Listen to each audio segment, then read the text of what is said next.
Hello, everybody. Welcome to another edition of the podcast. I'm your co-host, Sam Dave, and I'm here with my co-hosts, Crimson, Rio, Tom Brady, Zyphox. Guys, how you doing? What's up? What's going We're on? doing awesome. What's up? What's up? Guys, we have somebody special for you today, okay?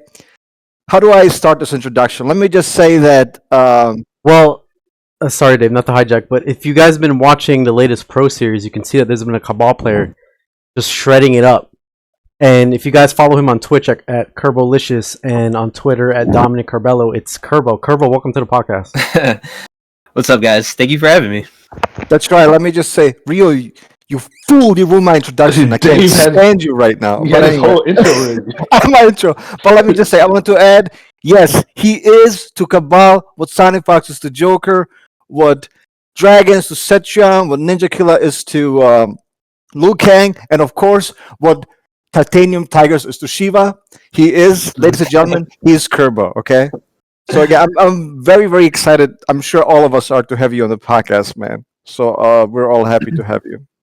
I'm kind of excited. I haven't been on a podcast in a while, so this is kind of, it's like bringing back memories, That's like right, cool. that's right. It's cool.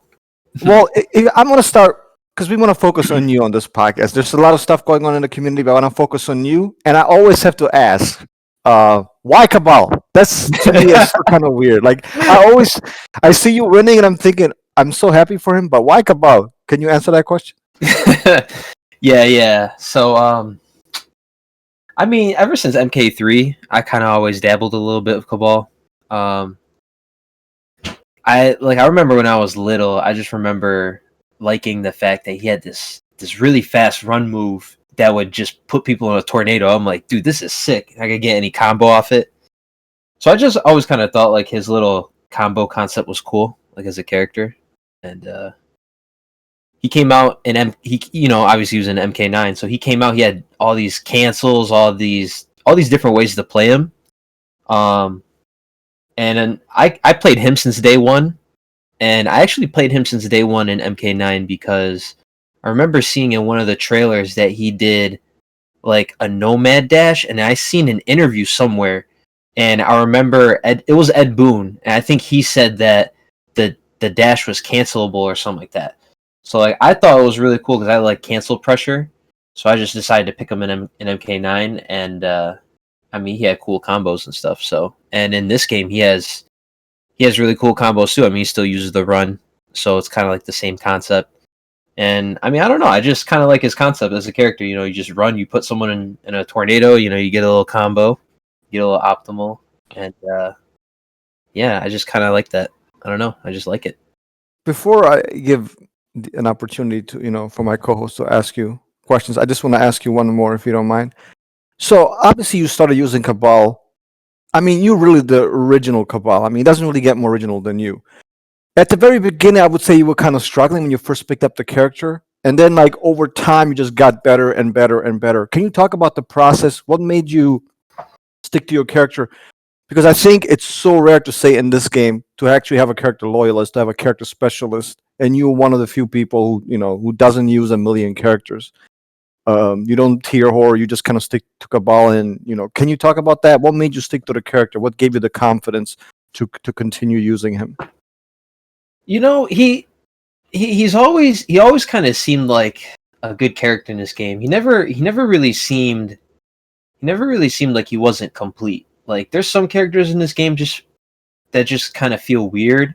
They just don't feel complete. Like when you play Collector, or if you play someone like even if you play someone like Scarlet, like they just don't feel like they're complete characters. Like they don't have safe options, they don't have solid options. Like you always have to risk something. Like Kano's one of those weird characters, especially if you fight someone that can't duck the spit. That can duck the spit. It's just like there's so many kind of like weird like gap characters, and I don't know, I just always thought that was like something good of Cabal is he didn't have gaps like that, and then he always hit like pretty hard, and he had really good mids. So I just thought like as time went on, as tournaments went on, and I kind of go back because I watch a lot of my matches. I watch like pretty much all my matches I play in. Sometimes I watch matches more than once, but like just going back, just kind of figuring out like, okay, like if this dude did this, I could have done this instead. and then kind of try to like fine tune my reaction time and my muscle memory to just kind of like do the movement that's appropriate for like certain situations. So it's just kind of like a learning process. And I always thought like Cabal was just never bad enough to like ever just get better with. And I just kind of like find little things here and there to do in different matchups and just kind of like fine tune like what I do pretty much. And that's just pretty much what I've been working on like the whole time I've been playing this game. Just like find little things to get better at. I Right, just awesome. always, yeah. Curb, I want to ask Go ahead. you, where do you feel Cabal stands right now, like in terms of tier wise? Like, how strong do you think he is? Do you think he loses to any characters? Like, how do you think Cabal fares against most of the characters in this game? I think he does good for the most part. I mean, there's some characters that do like really like give him a hard time. Like if you play them correctly, if you fight like Shang or if you fight Cetrion, they really just because one way to kind of like I guess is like the defense tech against Cabal, but like you don't want to try to whiff. You obviously want to like get away from him because he doesn't move forward fast. So it's like when you got characters that literally don't ever have to go forward, like Cetrion or Shang against Cabal, it's like if they just play that play style, it's like it just makes it really hard. So it just, yeah, I guess it depends on the defense. It depends on your type, your character type. So like if you got a character that never has to go forward, it's like that'll obviously be like a better matchup for Cabal. So if anything, yeah, I'd probably say he'd be like top 15, maybe at worst like 20. But I think he's definitely like at least in the mid or upper mid because besides those two characters, Cetrion and Shang, I don't really see anyone else that could like 100% lame him out. And then he's just got so much damage, and like if you just kind of concentrate on all your situations, you could like find answers. Yeah, his damage is good. I've heard since day one, Shang gives him a bit of trouble. And you're totally right about his movement. For Cabal being what he is, his ground movement isn't the best. He's kind of like a little bit on the slower side in terms of moving from point A to point B. Yeah, especially going forward. Going forward is like a problem because like you can't ever really just. He doesn't have like a Johnny Cage forward 3. Like he has to walk his way in. Yeah, exactly. And speaking of that, you're kind of circumventing his slow approach on the ground. I see you using his air dash move. How do you feel about that move being with Cabal in this version? Because before Ultimate, he didn't have access to that. So now he has like these new customs you're able to equip. And I see you're usually using a loadout where you're using the air dash, you're using his upward hook. I saw you playing against Gur, where you had a completely different loadout. You had the straight buzzsaw, you had the cancels, and you're kind of mixing and matching. Which ones would you say that you're having the most fun with? I love the cancels and I love the mixes. I mean, if I throw in a cancel in my variation with an up hook, I mean that's enough mix right there and enough damage to do whatever you want. I mean that like I mix it up with that as long as I have up hook and some sort of mix. I like it. And in my opinion, that leap move that he's got now, like that's like a game changer. He has like a completely new layer of neutral with that air leap, like literally like twice the amount of neutral he used to have. So it's like if you play the leap, I think that's by far the most broke tool you could put on Cabal. So like if that definitely helped him out a lot, but I like to play pretty much anything that's like mix up heavy. I mean, I like the cancels, I like doing plus strings in people's faces. I like doing the leap, mixing up with that. And the leap is 2 slots, right? Is it not? Yeah, it's 2 slots. Yeah, it's 2 slots. And the cancel is 1. That's what you usually go with, right? Just so kind of people understand. Yeah, I go with that's pretty much what I go with. Yeah, the cancel is 1 slot, and I usually always mix the leap in with the up hook to get damage. I have kind of like a more general question, and that's just kind of like about the shape of your tournament career. Because in my opinion, you're kind of like the assassin of tournament players, meaning assassins, like you don't see them until it's time to strike. You know what I mean? Right? Yeah. Assassins aren't the guys like coming down the street all day, beating the drums and stuff like we're going to war. And so I've noticed that, like we don't always see you playing in tournaments, but when you do, you always make a big splash. And I've been wondering, has there been something else like that you've been balancing competitive play with this entire time that keeps you from competing more, or at least from competing offline more? Your question is there something else that I do? Like, Yeah, like have you been balancing something else out that's kept like you never been the guy that's like, oh, every tournament, every week here's Kerbo again. You know what I mean? So I was wondering if there's something else that you were balancing competing with that kept you from competing more, or at least competing offline more. I think he means like you played a lot of MK9, not really much in Injustice, not too much in MKX, not too much in Injustice 2, and now you're back in MK11. So is there something in between? oh, I et cetera? gotcha. Something like that. Like when you do compete, obviously you do well, but he's saying that there are gaps in which you just chose not to, etc. If we're talking about like over the time span of like different games, I mean, I kind of just didn't like MKX. I didn't like how it looked, so I just kind of, that was kind of like my big thing about it. I didn't like how it looked or how it sounded, like the music and stuff, so I just kind of didn't play it. I never really played the Injustice games because I didn't really care for them like that. So like I like superheroes and all, but like it was kind of a cool concept, but it wasn't something I really got into. Injustice 2 was a lot better than Injustice 1 in my opinion, because Injustice 1 felt kind of clanky. I did start school, but I mean, like, I was doing school now playing MK11, so it's like, I don't want to say school was an excuse, because I mean, if you really want to play the game, you'd be playing the game. So it's not like I did tell people too that like, school was one of the big reasons why I didn't play MKX, but like, I could have played it if I really liked it, but like, a lot of it kind of turned me off, and then, I had school that, I was trying to focus on, so I'll try to focus on that. And other than that, I mean, I didn't really pay attention to Injustice games. I heard MK11 was coming out, and I kind of just wanted to try getting back into competing, because I always like competing. I always just like getting better and just, want playing better players, learning from matchups, whether I win or I lose. And I just kind of like that feeling. I like growing as a player. So when I heard MK11 was coming out and it looked pretty nice, I seen like the trailer for it, and I seen the reveal, and I was like, damn, this game looks sick. Like, it looks really nice. I might as well just try to jump back into a game to try to get ready for it, and that's what I did with Injustice 2. I kind of like went back to it and started playing it. Other than that, I mean, it's just I don't like some of the games. Like, I thought MKX sounded like shit, like the music. I didn't like the graphics. It looked kind of like slimy and weird, and it just didn't feel like MK. So I was just like, I wasn't really interested in it. It's kind of like how I felt when I played MK Deadly Alliance and they killed Liu Kang off. I was like, it just doesn't feel like MK right now. I don't want to play it. Yeah, I figured you weren't a fan of like some of those games, because you have to look at it.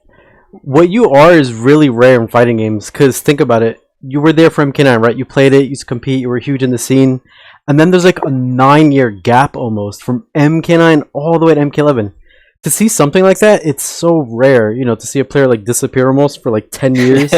And then come back and still start beating people. Like that's what I think is awesome, though. I love seeing that.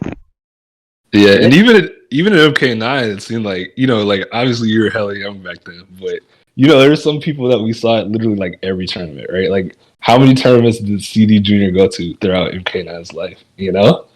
And it was always interesting to see you as kind of the guy that just comes in and just snipes. We'll be like, all right, well, we didn't see Kerbo for half a year, but we know he's coming back, and when he does, he's gonna tear some stuff up.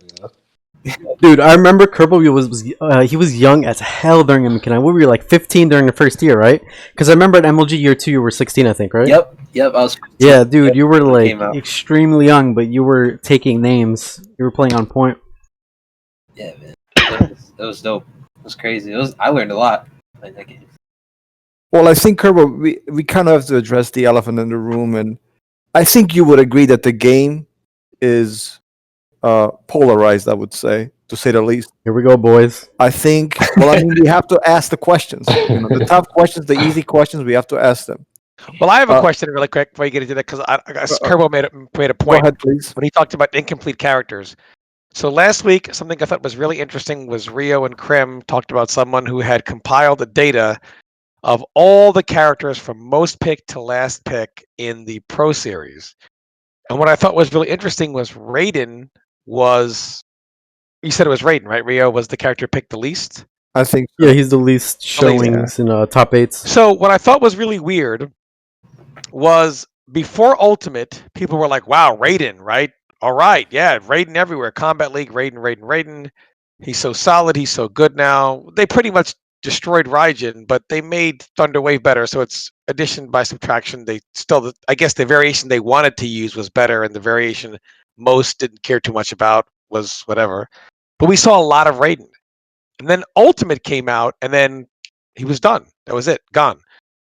And I'm just curious, do you think it has something to do with maybe when you look at Raiden and you look at like, everyone has customs, custom this, you're pretty much just playing base Thunder Wave. And while a lot of characters got a lot better, Raiden's one of those characters where back 1-2, you're dead. Back 1-2, Superman cancel, you're dead. Back 1-2, teleport, you're dead. Back 1-2, throw, you're dead. He's one of those characters where he's got options, but they all lead to death when he's wrong. And if you go to custom, like, you use custom with Cabal, and, obviously we see Shiva with customs, and even Jackie and Cetrion, a lot of characters are getting better and better. And then there's Raiden, and if you use his customs, they're terrible. Some require 2 slots just to make one move work. What are your thoughts on that? Like some characters that went from, okay, people are playing him a lot, and then Ultimate came out, and literally the lack of being able to use anything just almost killed the character on its own. Yeah, I think that's. I mean, I'm kind of blessed with Cabal because he's got mix ups. He's got all sorts of different little things you could do. I mean, you could make any type of variation, but I think it's kind of. I mean, it's a little sad because Raiden's kind of like that. Isn't Scorpion kind of like that too? People like don't think any of his moves are really good besides teleport cancel and whatever. Yeah, Scorpion's kind of pigeonholed into only having teleport cancel, and then maybe one possibly good move with him. Yeah, and then Kung Lao too. It's like Kung Lao is like he's only got Lotus Fist pretty much. Like his tournament variation he already had. So it's like you don't really. I don't know. It just kind of sucks because I mean I don't really know the feeling like that, and I haven't really paid attention. I don't really play that many other characters. I've been playing so much Cabal since Ultimate. I still focus on a lot of different things with him. So I actually want to comment on the Raiden thing. Go ahead. Because it wasn't really that, Raiden was like really good and then people just stopped playing him out of nowhere. You guys gotta remember, do you guys remember that nerf he got? Where his the move that on his best loadout, it was the move where he would I don't know what it's called, but he would activate it. It's like a shield move kinda. Mm-hmm. Takes less chip. Yep. And then after certain moves blocked, he gets to do his 6 frame quick move. Charge, yeah. Yeah, that move, quick charge. They nerfed. Remember when that move used to be 6 frames when you would come out of it, when you would meter to punish things? Yeah. They nerfed that. I'm not sure who was complaining about Raiden or why the need to nerf him, but that was one thing that made Raiden stand out. Was he had this super fast reversal, a lot slower. It can't even punish half of the things it used to. That's why I'm confused as to why that was ever nerfed. Like, was it like okay? Yeah, I understand why, because people were going like, this is dumb. Raiden gets that move out. We can't do half of our move list because if you're -6 against Raiden, you're getting punished. I get that, but at the same time, shouldn't some characters be a little bit different and have like their specialized game plan? Like that was Raiden's thing. He would punish you if you were technically safe against a lot of characters, like -6, -7 off your strings. Raiden would punish that. He would get damage and then go back into it. So I kind of get why they did it, but then again, I feel like they shouldn't have nerfed it because it gave Raiden like a reason to be picked and played. It made him stand out. I thought. Sorry to interrupt, Tom. I thought the biggest nerf was the fact that once you activate the quick charge and do the burst, is that what the move is called? I think it's down back 2. Yeah, Right. the fact that now has a flawless blockable gap, whereas before it didn't, and then no, that also was a nerf. But the biggest one was where they made his move a lot slower. Where it used to be 6 frame pressure, now it's a lot slower. When you can't do anything safe, like Tom was saying after back. No, but this is my point. Why was Raiden ever nerfed? Why was he a character targeted for nerf? They gave him that one. What is it? Back 1-2 into the throw after that. So I guess to create some kind of multiple layered mix up. But like Kerbo is saying, and they also gave him back 1-4. It's a plus mid with a false what Kerbo is saying is what we all know. Doing that and checking them with doing Storm Cell, that's no way to win at the highest level, and it won't win. You might get decently far in a tournament, but that's just too unsafe. To have to constantly do options like that, that's just a recipe for a disaster at some point, sooner rather than later. But really why things like that were nerfed really kind of segues into our next point, which is like people playing the best characters in the game asking for nerfs for characters far lower. So let's let Zyphox kind of weigh in here and ask some questions before we get into the next kind of thing. Thanks. I want to know, Kerbo, what's next for you? What do you got coming up? Shoot. I've been wanting to really get into content creating. I still haven't really gotten to like practice it, but I want to make like YouTube videos. I'm always going to compete. I think I kind of made a decision from this point on. I'm just going to compete in any NRS game that comes out because I just like competition. So I'll just compete in any big tournaments that I see, any tournaments that catch my eye. I mean, shit. I'm still practicing. I'm still getting better. I still play like almost every day. Just get a little set in or something. Yeah, before we point out, I guess, some hypocrisy that I want you to comment on, and people will say, "Oh, there's we have to address these topics. As it's not about being negative. We have to address these issues." I just want to know, how do you feel about the game? I can obviously, again, the game to me seems very polarized. There's people who hate it. There's people who like it. Where do you fall? I mean, I like the game, and I'll tell you why I like the game. And everyone's kind of different, and I feel like, I mean, everything you have to take into account everything. The reason why I like the game is because I like Cabal. I like playing the character. I like competing, and the game looks nice. Like, it looks beautiful. Like, this is probably like the nicest looking NRS game in a while, and like they really kind of like outdid it, and kind of like that kind of caught my eyes. And I mean, I just I play Cabal. I just like getting better. I just straight up like playing, and I like competing. So I mean, that's why I like the game. I think the game's kind of fair in terms of there's not anything too broke, and I just like it. I mean, it's fair to a certain point, and then my character's not terrible, so I like it. Yeah. Well, let me ask you the point that Tom mentioned, and I encourage everybody. I don't like all of Tom's videos, but this one you guys must see. His recent take on the Shiva shenanigans. And Kerbo, since you're clearly the best player out of all of us here, we have to ask you as well. It's kind of like a two-part question, if you don't mind. First, what do you make of this Shiva stuff? Like, Rio told me she's the most hated, and I didn't believe him. I was wrong. I mean, there's so much hatred for this character. Is it justified, first of all? And if so, and if not, like, what are you thinking? What was your question? Is it what? Is the hatred justified? Like, especially with Titanium Tigers winning the Pro West tournament a couple of days ago on Sunday night. What do you think about Shiva? Like, why is she hated so much? Is it justified? What are you thinking? Because you're the one you're the one who's playing all these players. What do you think? Apparently she's got like some weird messed up tracking. Some like messed up tracking. It's not messed up in terms of like not in her favor, but she's got some weird tracking thing where like apparently like certain characters and like their hitboxes can't really get away from the stomp very easily, so like their timing for their movement to get out of the stomp has to be perfect. So like to a point, if you have kind of like something that's more harder to execute than others, like let's say if you're playing Fujin, in order to get away from the stomp, you have to wave dash backwards at a certain time before the stomp comes down, as opposed to someone like Cabal who could just walk backwards and you can get out of the stomp if she like puts it right over you. Rio, sorry to interrupt you. Do you want to comment on that with Noob? Because I know he has bad walking speed and yeah, well, it's usually the characters that have clunky dashing and walking speed that have an issue with it. So like if you're playing like an Aaron or Noob, characters that don't excel well at walking, like very, very fast walk speeds or very good dashing, they tend to have the short end of the stick when dealing with Shiva. But Fujin, actually, he's one of the better characters at dealing with it because not only can he skywalker, but he has some of the best ground movement in the game. Him, Rain, Melina, etc. Characters that can move quickly on the ground.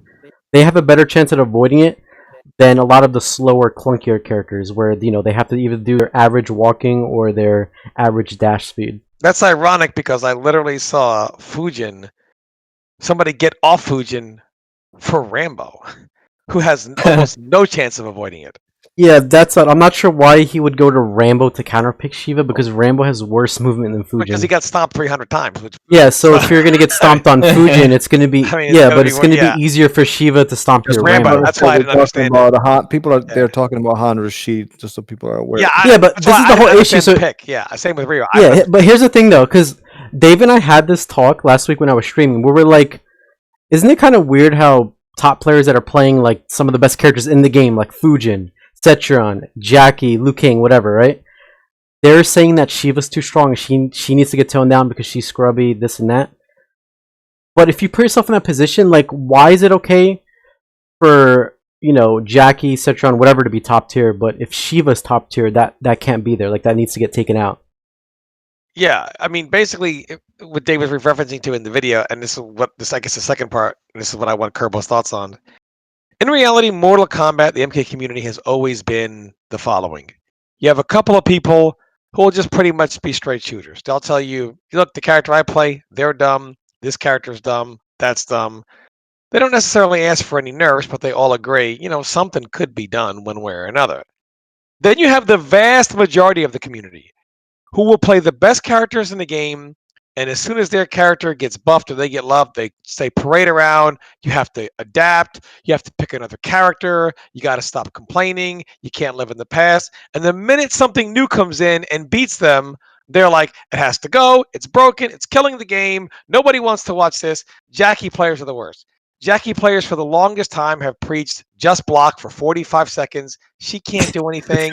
You just got to lab the matchup. It's not a big deal. I watch Jackie players get stomped 30 times in a row, and then I go on Twitter and they say, man, this has got to go, man. You know, it's a problem, you know. And as soon as that goes, they'll just get right back to doing whatever for 45 seconds. But here's the thing, though. I think people right now, they don't understand what they're about to do. If they make this go through, I think people don't understand that Shiva right now is the glue holding this all together. Like, if Shiva gets nerfed into the ground, you're going to open the floodgates. You know what that means, right? If Shiva gets nerfed because she's annoying or too good or whatever, then that means any character that poses a threat to the balance in this game will need to get addressed. So Well- if you have your pitchfork saying Shiva needs to get nerfed, she's dumb, not And fun they to all watch, gotta whatever, go. then they're gonna come for Fujin, they're gonna come for Jackie, they're gonna come for Citron, they're gonna come for Joker, whatever. They To put be themselves honest, in a Like, lose-lose. but If they- yeah, if but they the whole touch it- thing is you can't ignore it though, because like players are getting like it's getting serious. Like there's like people are rioting, like they're starting to demand changes for Shiva in the game. Yeah, this is why I want And Kerbo it seems thoughts on- like but it seems like we're heading to phase 2 where things are getting a lot more serious. to be Yeah, honest, well- And to be honest, though, let Crimson comment. Go ahead, Crimson. to be honest though, I don't really feel like people have a problem with Shiva being good. I don't think most people's complaints are about where she stands in the tier list, if we even know. I think what has most people irked is that they feel like they have to put in a lot of effort to deal with something that doesn't take hardly any effort to execute, right? That's every top tier character. That takes no effort. No, and absolutely Yeah, not. If you Stop. compare Shiva's top to playing Fujin, no. Like Yeah, Jackie's well, late. Fujin low and level- Jackie require Yeah, a lot of effort. Yeah, Fujin low Jackie do level- require more work. There's no question about that. Yeah, for sure, Fujin and Jackie require some, you have to know what you're doing, but characters like, Liu Kang, Joker, Citron are pretty simple Even to Liu play. They're Kang, not like a you low level- need crazy execution. a low level Liu Kang is gonna get blown up whiffing 4-4-3 like over and over again. Like, you know what I'm saying? Like those characters are not auto win, right? They have a lot of stuff where if you play against the best players, they will blow you up for making small mistakes, right? If you make the wrong read with Liu Kang and you're sitting out there doing his strings for an hour, you're about to die. However, the issue is not Shiva as a whole. I think it's the fact that people just hate Stomp. They just don't like playing against Stomp. They feel like someone hits down up and plays a little guessing game, and without having to really, like pick their spots, without having the space. But to get Crimson, out. what is the solution here? People don't like it. People don't like playing against a character who can do whatever they want, and then if you go to zone them back, they teleport and kill you. People don't like playing against a character who can leap across the screen and keep their turn for 60 consecutive seconds. Or Fujin, where if you're anywhere on the screen, he taps People- forward to you and you you get full think- comboed. People don't like hitting Jackie and she breaks away. Then she hits them and says, "Hey, dog, got to hold this 50. Fatal blow. GG's. No breakaway. Doesn't matter." Right? I mean, people don't like that. People don't like dealing with a lot of that stuff too. That logic doesn't work because there's always something at the top. The thing is, it's the players that are playing the best characters in the game that are complaining about her the most. And that's kind of the weird thing. I want Kerbo's thoughts on this because I personally feel like when you start toning down characters, you put yourself in a very slippery slope based on where the character is and its effectiveness on the tier list and how many characters are better. Also, how you nerf the character. They could, if they had a choice, Fireball stance or the Stomp. NetherRealm, in my opinion, exposed themselves by saying, if we have to make a choice, the physical attack or the projectile, duh, we're taking the fucking projectile because zoning is not allowed. Defense is not allowed in Mortal Kombat 11. We're taking the fireball stance out. Now that they only left her with the stomp. The stomp, what's ironic is they've buffed it several times. They buffed the tracking on the move. They buffed its hitbox. Now, to revert that makes you look stupid because you gave it to her. Now you want to take it back. If you take it back and the fireball stance is the way it is, she's not going to be very effective. Yeah, also, I want to mention really quickly why NRS did that. The reason that they buffed the hitbox on it was because before, I forgot whose video I was watching, but before some characters, and this was like way back, when Shiva, Nightwolf, and whatever came out, the hitbox was smaller so that even if you equipped Shiva's move where she was able to choose in front of you or behind you, some characters could still walk back and avoid it. So the point of equipping a move was almost pointless. So that's why they did that, to address that. Because then it's like, okay, I'm playing Shiva, I equipped this move where I could choose in front of and behind my opponent. Why are they still able to hold forward in both directions with? So they did that to fix that. But in doing that, now everyone has to deal with stomp. One, just the regular stomp does it. So my point is to my... Well, no, it's the forward and backwards one that's the issue. You don't need here. the forwards and backwards one. You don't need it at all. No, but that's what makes a stomp really strong. It's not the regular one. But anyway, I want to get back to Kerbo because my question. No, but Dave is saying against some characters, her regular stomp isn't going to hit if they just walk. Yeah, like, there's no mix up. There's no mix up. Some, but there are some characters. Yeah, but no, but I'm just saying the whole reason why that her forward and backwards got changed to have a bigger hitbox is before if you equipped it, it would still whiff. If characters just walk, like both of them would whiff. Yeah. So my question is, when you start dealing with buffs and nerfs, in your opinion, Kerbo, don't you think there has to be some kind of sensitivity there? Because if a character gets annoying and is dominating with something, you can literally apply that to every character. That opens up the floodgates of complaining, especially when you have a game in which you want to ban moves or have restriction on moves. It makes you kind of look foolish when you have somebody winning with one move over and over again, and it makes people say, let me get this straight. All these other moves, as powerful, you're not going to touch. You haven't touched them in a year. These moves over here, you don't even allow. You tell everyone, Rain God, he would 10-0 everybody if he had Wave Dash. And then we watch Shiva do stomp, stomp, stomp. Don't you think it puts them in a rough situation because they kind of can't touch it, right? Because if they do, then they have to go back and touch stuff. And if they don't, then it just causes a giant riot. And this is the kind of stuff that makes people mad in fighting games. I just wanted your thoughts on that. Well, if we're talking specifically about Shiva, I mean, if anything, they probably could have like patched it better because like Rio was saying, like before the stomp would whiff. Like if they made like a minor hotfix, I mean, I don't think anyone would really care if they made a little minor hotfix that buffed it to the point where it wouldn't whiff all the time, but like made it so the tracking wasn't completely broken. Yeah, like right now that they have. Honestly, look, this is the issue. This is the issue with the move, and I don't know why nobody wants to say it. The issue with the move is that it's unblockable. That's the main issue. Well, the move is unblockable. If you put that move into the ground, you have to put Cetrion's teleport in the ground, Jackie's leap in the ground. You don't though, because Skywalker in the ground. Absolutely, you do, because that just shows the dumbest. Tom, let Crimson. I guess he offers a different position. Go ahead. You just don't see that. It's just not true. Like, there's no one who's gonna make top 8 doing 90% teleport with Fujin. That's not how the character works. Like, I mean, with Cetrion, that's not how she works. Like, you still need other tools, and part of the reason those characters are good. Oh wait, Crimson, who's making top 8 aside from one guy who's clearly mastered the subtleties of the move? Who's calling people out with the character? Nobody is. We know Tigers is and Achilles are good players, but the thing is, you see people, even top players, raging about playing random people in Combat League, all right, getting stomped on, and having to expend so much effort to do with it. The issue isn't Shiva, the issue is the stomp.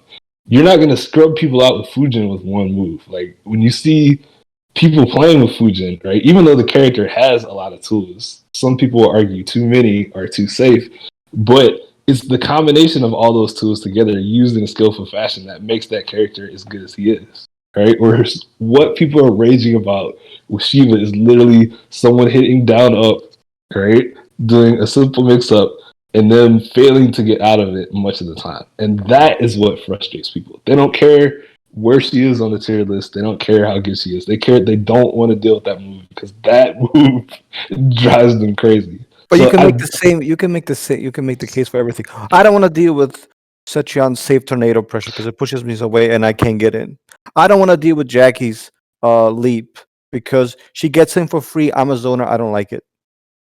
What do you do? Yeah, but no one has trouble dealing with a low budget Folks, with session. Crimson Oh wait, Shadow, what do you it is mean? No, rare. that's it's before Shiva was No. the devil. Jackie was the devil. Liu Kang was the devil. It seems like to me she is Aaron Black was the devil. Evan You guys Black. remember those Yeah, days? Evan Aaron Black all Black the was way the back was the devil. So it seems like to me, these Sindel's a real high devil. level players, whatever beats them, especially when it's with what they feel doesn't require a lot of effort, that's not okay. Okay. But if How they're about using this? stuff on you, then that's fine. Well, I that's mean, not always true. What I think How is, about this? How about this though? What like does NRS really have to nerf character? How about they just make Shiva hard to execute? Would that be a change? That way you have to actually main Shiva, master her to do her stomp. What if they did that? That's- What if they made what if they made her stomp like a pretzel just for That input won't or matter. something? That's So that not you have gonna to, happen. you have to specialize the That'll character. happen. That's not that's gonna not happen. going to happen. But also, keep in mind, it's not so much that what's beating them, whatever. The problem is when you go around and you preach a certain message.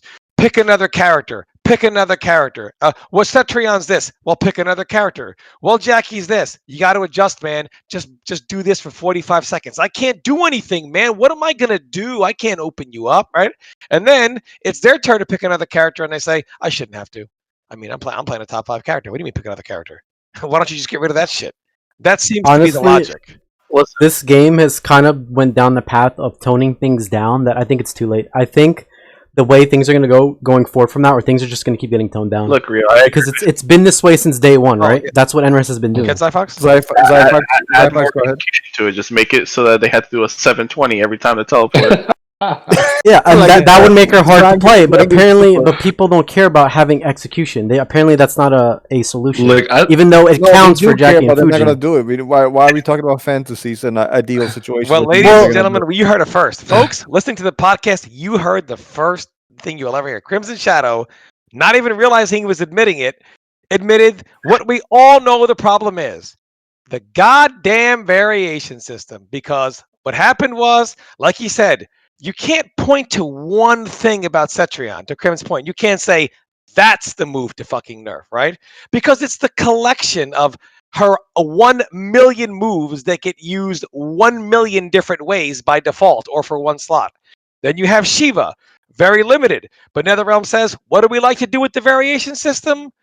We'll just give her a stupid artificial balancing tool so she can fight. Right? And of course, it's dumb because you're like, well, this is so stupid. You gave this character this dumbass artificial balancing tool rather than actually make a complete character. You said, fuck it. She'll just do stomps. Right? I mean, like, the problem is and always will be the variation system. And Krim will never admit it, but he actually did without saying it because that's what the problem was. Well, Well, you know- before you get to comment back. Go ahead. I'm sorry. Go ahead. Yeah, I was just gonna say, I feel like we kind of have an unspoken contract with unblockable moves in NRS games, and that is that they're usually pretty easy to avoid, and it's all based on your timing of being able to decide, I'm gonna use this move at the perfect time when you're not ready for it, right? Because if you jump it, or if you interrupt me when I'm charging something up that becomes unblockable on the last few frames or whatever it is, right? They're fairly simple ways to blow up the vast majority of unblockable moves. All right. Crimson, I think everybody understands that point, but I keep stressing, what is your solution? What do you do right now? Honestly, that's the only thing most people care about. If you think that move is a problem, what is your solution? Tell me. They nerfed, like Tom said, they've nerfed her best move prior to the patch, which was the Dragon Stance. That I guess thanks to Foxy and mostly him. What is your solution? If you make the move easier to avoid, Titanian Tigers is going to drop her immediately, and it's just going to use another top tier character. So what does that add to the game? In my opinion, absolutely nothing. So what is your solution? Honestly, this is the point that I've been making. I don't think anyone cares that she's top. You can replace that move with something else or make it different, like we talked about last week, right? Replace the move with something For else. example, you Like can what? make it faster but easier to punish, right? So that you can use it on a read or on a That's not reaction faster. against. Huh? You still make the stomp faster? Man, Yeah, you're but gonna get making roasted in these comments, boys. Crimson no, we I talked. Shadow already said said We that talked last about. week. What are you talking We talked about? about this last week. What are you talking about? If You're it's, so busy shilling. Guys, if it's, why are you beating around the bush? If- The problem is it's unblockable. It's not any of these random issues. Well, the NetherRealm should do what they do to all unblockable moves. Ban them. That's their answer for everything, right? Ban it. listen, if it's unblockable and it's super easy to avoid and punish, I don't think anyone has a problem with it. I think the problem is that But here's the thing, though. The move right now is minus 31 on whiff. There's no So- in between, Crim. That move is either going to be really good or Should they complete make it minus garbage. 60? Would making it minus 60 make it fair? It's No, because not- somebody it's will not just the- say, I got stomped 30 times in a row. I never got to make it a whiff to make Yeah, It's not- so, I mean, what is... Yeah, so again, the whole issue is that the move's unblockable. No, it's no. not- the whole issue no, is no, you no, got no, no. no. It's, So it's make not. it God block- damn it, man. Make How it do you blockable, guys- and then you how- do that roll animation that you Make like it blockable. drop sometimes. No, hear me out. It blocks on the top, right? You do a little roll animation for MK9, and then half the time you don't even get an optimal punish. So it's like No, you barely get a man. slap on the wrist. The problem Listen. with the move is the following. I can solve it right now. Here's the problem with the move. The game is just, God, I hate saying this, but it's held together by pins and needles. You have a move where you have a game in which Melina can't even do two of the same psi without spending a resource point in her character. Meanwhile, Shiva Stomp is unblockable, tracking, delayable, and has a crushing blow. Dave, how many resource slots did that move take? 0. 0. So Melina can't even have two of the same side because that would just be imbalanced. The game, at its core, Yeah, but to be fair, you could also argue that Shiva has to equip a move to have combo launchers. Melina doesn't. It's base for her. the game, You could make the argument both ways. at Dude, its core, the problem is the system they put in place to govern things like this is a failure. All right, so how about this? How about you? So you guys are saying that if this game didn't have variations, Shiva Stomp wouldn't be a problem. even though No, she'd probably still have it. absolutely not. Here's the reason why. Like I said, the way unblockables work, like look at Kodo, right? The way it works is you can use this move, but if you use it and I read it coming or I react to it, you're dead. What people hate about Shiva Stomp is that they see it coming all day. They're like, they're gonna do this. They're doing it. Here it Crimson, is, that and is they such can't a get out of that it. is such a ridiculous. No, if I had argument. a dollar for every goddamn time I'm watching people across the screen going, Jackie's gonna leap. We've all been there. We're across the screen. We know she's gonna leap. She leaps. We go to anti-air. She hits us anyway. Stop. By that logic, God, man, half of the moves in the game are coming Tom, out. hold on, Crimson. There's a huge difference between Kodo's down back 4, which is at best a utility once in a while move. Sometimes I use it on Franco. He jumps it and kills me. That's not a move you use very often. Often that move isn't even pivotal to Kodo Khan's. And game that's that the he point that I'm making. It's not because you can't just You spam the technically move. can't, yeah. And That's yeah. what I'm saying. Because if you do, someone will blow you up for it every time. So that's what I'm saying. The problem isn't that it's unblockable. It's that people see it coming, they read it coming, they know what you're gonna do. The problem hard is for the him move to get is not away from good it. at all. Why would I use that move when I have all these other tools? Obviously, Shiva Stomp. Kodo Khan doesn't even need that move to be a good character because he's a footsie character by Without design. that move, she's garbage. Yeah, without that move, she's not good. Turbo, what do you think? Is she without Yeah. take the stomp away? How viable is Shiva in your opinion? Well, she's got She has unsafe dragon cancels though. she has I was gonna say she's got those, so that she's kind of nerfed a little bit in that aspect. But I mean, the stomp shouldn't be like. There's a difference. I feel like right now the stomp's kind of broken, and I think the stomp's kind of broken because if let's say she does the stomp, she delays the stomp, and she tries to go behind you, and you try to move. Let's say you hesitate for a second because you don't know if she's going to delay it or not, and then you try to move forward because you read that she's going to go behind you, but the stomp still hits you. Like, that stuff's kind of messed up. Like, if anything, if they wanted to fix something, they need to fix the stomp so that if you make the right read, then you get away. Yep. Rather than You know what, Kerbo? You just reminded me of this awesome ass idea I read. Someone had this idea, and it could be original. This could be a way to fix a stomp. What if when Shiva whiffs her stomp, because she's hitting the ground with such force, she loses like 15% life? So that way there's like kind of like You got to sacrifice something. What? Oh my god. Oh my gosh. No. It's a pretty original idea. It lets her play how she wants and keep her thing, but then there's some risks. That's the with it. stupidest idea I've ever heard. Look, I have never in my life seen a collection of people who just collectively can't come out and just say, "You fucked up, NetherRealm. Back to the goddamn drawing board. You're at the games, at the core of this game. It's got a lot of things it does well, but the core of your game is a failure. And if you don't overhaul it, that's what it will always be." You honestly know. This reminds me. The real issue is this. You know how people say that they need to keep characters the same, like they have to have like their style every game. I feel like the issue for this game with Shiva was they should have redesigned her. They shouldn't have kept her similar to how she used to play. Because Shiva in every game was always known to do unblockables.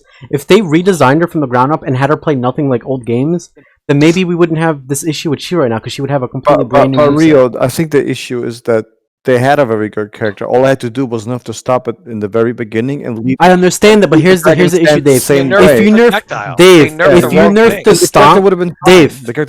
if you nerf the stomp, they're going to say that why would they leave these stupid fireballs in the game? Either way, the only solution here is NRS has to nerf both. You cannot nerf stomp and leave Dragon Stance, because then people are going to be like, this how is fireball making one cancels character less viable the answer? It doesn't. She doesn't have to be less viable. But like we talked about last week, if you make the stomp super easy to get out of, but make it faster so that you can use it more easily on reactions or reads, Then it would never get hit. He just said make it super easy to get out of. Moves that are super easy to get out of super easy. There's no strategy there. Yeah, it'd be more of a gimmick. Yeah, that that wouldn't be part of a replacement. that needs you have to use it on a Crimson, Yeah. making it like Kotal Khan's unblockable isn't going to make the character any more original or anything like that. Just look, like Tom said, they fucked up. It's simple as that. They didn't know what the hell they were doing. They overreacted with the fireballs. And I would even make the argument the way they nerfed the fireballs doesn't even affect the zoning. It affects her up close game and her pressure, right? Because that now, it's slower. There's a gap. You can interrupt. You can flawless block easier, etc., etc. They just messed up. They put them in a situation where, And it sends the wrong message. They they nerf that. break the character. Like Tom would say, they break the character. And if they nerf that, then I'm telling you, the next time a Shiva player is standing there while someone's leaping around for 45 seconds, or they can't catch a Cetrion player, or if she goes to do something and they teleport and they're like, haha, level up, bro. Or if they get caught by something by Joker or Liu Kang, or Fujin's doing forward threes and Skywalker, they're just going to get mad and they're going to say, dude, what about this? Matter of fact, I don't understand why we're sitting here theorizing. We know what NRS is going to do. We know they're what's going to going nerf to it happen. into the ground. We know what they're going to do. Yes, this has been happening since day one. They nerf things that are complained about or too strong. That's been the trend since day one. Why do we think it's going to be any different now? We know what's going to happen. Shiva's eventually going to get nerfed. Same with Cetra and all of them. They're going to get toned down. I don't think so. I mean, those characters have been top for a very long time. One, they're never going to nerf those characters. Two, nerfing it is not the... So, like I said, what is their answer to the game? Rather than fixing it, we'll just make everybody Shao Kahn. Problem solved. Look how Kerbo's talking about how much he loves Cabal, how much fun it is. What if they gave that? But to be fair, if you were NRS right now and everybody's saying they don't have fun playing Fujin, Jackie, Cetron, it's boring watching them in top 8s, are you going to ignore them or are you going to listen to them? If you're NRS and everybody's saying that Fujin, Jackie, Cetron are playing the game. To be honest with you. When people and that's fair. That's fair to think that. But I'm saying that if there's like millions of people online saying this every tournament, every stream, comments, Reddit, everywhere, are you just going to ignore them? For an entire year, they didn't do Jackie and they didn't touch her. Stop. Exactly. They've been steadily nerfing her. They haven't nerfed her as hard yet, but they're steadily nerfing her. They put Shiva in the ground. Do you want them to put Shiva in the ground? No, I don't want them to put any character in the ground. I'm just saying that if they're going to listen to what people are saying about the game, then that's the road that they're going to continue doing. If you listen to what people want, everybody will playing like Shao Kahn. Okay. And then when you make Dave, here's the thing. I don't think you understand how serious things are right now. Right now, we're in phase 2, and a lot of people are saying that they're quitting this game, then never coming back because of Shiva. Let them. Do you want us to go to phase 3? Good. Yeah, we should. Do you really want us to go there? Yeah, phase out the Do you guys know what phase 3 is? Do you guys know what phase 3 is? Because it's going to get worse. Yes, phase out the complainers. The point is, phase 3 is literally when the whole community starts taking things into their own hands and balancing the game. You know what that means, right? Yeah, but that means when if we reach there, characters like Shiva, Jackie, they're all gonna get banned, and we're gonna have tournaments without them because that's what the community wants. No, but that is gonna be phase Why 3. not? We're gonna Half be of the there moves in the eventually. game are already banned. Might as well start banning characters too. No. Yeah, no, but people say this though. They want characters like Kerbo, Sexual what and is Jackie. They your want them suggestion? banned. If Kerbo, if you had to balance the stomp, he's the competitive player here. He would know better than anybody. True. What would you say would be something that could fix it but not nerf her into the ground? Or is that move just the nature of it? It's either going to be ridiculously good or it's going to be really bad. There's no in between. What do you think? Well, now that you brought that up, I mean, it kind of is the nature of the move. It's either gonna be really good or really bad, because like, it just depends. Because like, you have to try to make it so it's not kind of like how I said earlier, where if you're trying to go forward and she's trying to go behind you, or if you're trying to go forward and she's trying to just stomp on top of you, and she still clips you, it's like that's kind of messed up. Like that shouldn't happen. So like if they fixed it so like, I mean I don't know, like I'm trying to think right now in my head, like try to theorize. If anything, if you so like let's say she does the stomp on top of you and you want to get away from it, you want to move forward, right? So they should make it so that you have to move forward by a certain amount of time, or like you have to recognize she's in the air and you have to move by a certain amount of time, so that you can get out of the hit region of the direct stomp. But if you take like a split second too long, then you can get stomped. But like they have to make it so like it's not as hard, because like if you read she's gonna stomp on your head and you go forward and then she still stomps you, like I feel like that's just kind of messed up. They gotta make it so like if you make the right read, like you win. You know what I mean? Like you win the guessing game. But I think Kerb, it also depends, like Rio mentioned earlier. It depends on the characters. It's almost like a matchup depending. Like the way Melina would avoid it would obviously be a lot easier than the noob would avoid it. So if you make it like that, then probably the move would never hit Melina, but it would still hit noob. So it would be like a matchup discrepancy going on there. Actually, that's Kerb, I what want to I'm ask you saying. something. Like based on the timing, like they got to make it so like if you walk if you walk right away, like the like right away, like when the startup happens, that like no matter what, because you started moving and you committed to that direction at a certain time, then you would avoid the stomp. So it's like no matter if you're a Melina or a noob, as long as you started moving forward by a certain amount of time, then like you would get out of the stomp. And maybe, and honestly, another kind of like high advanced kind of like hot fix they can do to it, like highly advanced hot fix they could do, is they could kind of make it so like like if like kind of like matchup dependent. So like if you're moving with Melina, like you're trying to dash back forward. I mean, wait, oh my god. If you're trying to dash block backwards, that you would have to do it right away. So it still kind of take lots of execution, and like Shiva could possibly hit you if you like don't do it right away. You know what I'm saying? Does that make sense? Yeah, I do. All right, Kerbo, I have a question for you regarding Shiva. What if they made it so they reduced the damage on it? So instead of it doing 10%, it did 5%. So that way you would have to like win by doing double the amount of stomps. I don't know, cause like that might kind of, cause like that literally like cuts the risk and reward in half. I mean, if you made it like maybe 8% or 9%, that'd probably be. What about 7? Because then if they make 8 or 9, they'll be like NRS only nerfed by 1%. What is this? So if they made it like 6 or 7, They're going to nerf Shiva Stomp like that, but they're going to allow Jackie to do 45% unbreakable combos. Yeah. Tom, It I'm might- telling you, well, the thing NRS, they're all gonna get nerfed. Trust me. I mean, when? they're on the When? path. The They'll sun be hits kind of the earth? annoying, though. And nerf is Soon. not the answer. Nerfing is... We already... Tom, God, you're speaking man. to the like. I agree. I don't want characters to become more boring and nerfed, but this has been the trend since day one. This is what the community So, wants. They've been asking for characters to get toned down. So basically, the plan is to eventually phase everyone down to Shao Kahn's level. No, look, listen, they've already done this, right? We've been through this before. People hated Liu Kang's 443. They hated it. They did not like being stuck in the loop where you have to play this mind game where he does it over and over and you have to guess. So what do?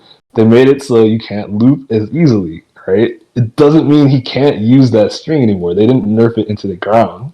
They just made it so he's a little less one note and he has to use his other tools But as well. Crimson, ironically, Shiva Stomp is not a move. You whatever you do to it, it's going to put it in the ground. It's one of those moves where it's either going to be.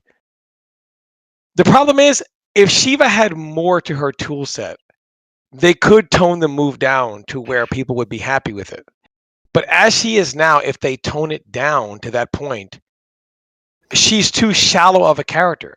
She was built to do two things: fireball stands and stomps.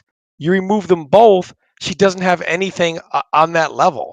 That's the problem with artificial balancing tools. Then give When her you back make- the fireball stance. Well, With you a could teleport. listen to people and make her teleport 2 slots. That's what some people But want. when you make very shallow character, when you make a variation system where you split a character in 3, sometimes you get beauty. You get someone like Cetrion, and where you say, wow, the variation system really shines here. Look at what a complete character this is with the custom variations. This is an awesome idea. But then you have Shiva. Very shallow character, doesn't have much to it. They couldn't think of anything good, so they said, fuck it. Let her stomp. And then they made it to the point where that's what she's made of. That's what she does, you know? And then to take that, she doesn't do anything else. There's nothing else she can do. Yeah, it's the same thing with Terminator. Like, for example, if you were to, like, let's say for whatever reason, everybody starts saying Terminator is dumb, his 50-50s need to go. Terminator's whole design is to do a 50-50, it makes you up. Like, that's his thing. That's why, even with the variations, he only had one good one. The other two were not that good at all or worth picking because you want to play to his best strength, right? You want a 50-50 people death, so you're going to choose a variation that does that the best.